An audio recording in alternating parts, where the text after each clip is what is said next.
Morning, children. Shall we see the lesson? Water. Okay. Water is very essential to us, isn't it? So, in this lesson, what are the sources of water? Okay. What is meant by what is the importance of water management? Then, what do we need to? We got awareness of water pollution. Then, what are the diseases caused by waterborne diseases? Waterborne diseases mean noi தொற்றுக்கள். Okay. Then what pollution means? Water pollution means நீர் மாசுபாடு. Okay. Then the sources of water. Already you know what are the sources of water. Mainly rain is the source of water, isn't it? So here river water, lake water, sea water, well water, spring water, underground water. These are the sources of water, isn't it? So river water, lake water, sea water. River means are lake, kolam, kuttai. So already we saw it, isn't it? Then sea, well, spring water, then as well as the underground water. So river is a channel through which fresh water flows. River is a channel through which fresh water flows. So river origin usually in the hills or the mountains. Okay, it origin means uruvagadal. So mostly in the hills as well as the mountains. It flows through oceans, lake. So after that it flows through oceans as well as the lake. Okay, kadakarai aligal they may say in Tamil. So lake is nothing but filled with water. So nothing but filled with water. Man-made lakes created when dam is built on the river is reservoir. So dam is built on a river is called as reservoir. Small areas filled with water are called ponds. So small area filled with water are called ponds.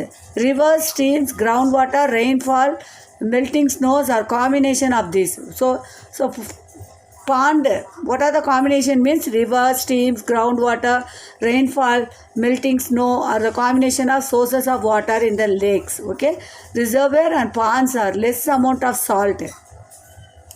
So it has a less amount of salt. River water as well as the pond has less amount of salt water, so it is suitable for drinking as well as irrigation. But sea water is not suitable for drinking as well as the irrigation. Okay, then sea water, due to the presence of amount of salt. Sea water means kadal neer. So sea water due to the salt, it is also called saline water. It is not suitable for irrigation as well as the drinking. Okay, because of salt. Sea water has a salinity of 3.5% or 35 parts per thousand. So that means 100 milliliter of sea water contains 35 grams of salt. That is in we say the name of the salt is sodium chloride. Okay, so that 1000 milliliter of sea water, it contains 35% of salt inside it, dissolved it in it. Okay, then underground water during rainfall, rainwater gets absorbed into the soil. So it flows through the various parts, and it reaches a hard rock where it gets an accumulator to form a reservoir. So this underground water, it gets inside the soil. It is absorbed inside the soil and it is accumulated to form reservoir. Okay, this reservoir of water is underground water.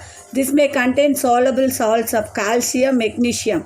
So this underground water contains salt as well as calcium and magnesium. So underground water is made available for human use either as well water or spring water. So it contains salt as well as calcium and magnesium, and it is either used as well as well water or spring water. Okay, so children, I hope you have understand it. Okay, try to revise it. Okay, try to revise it. Thank you, children.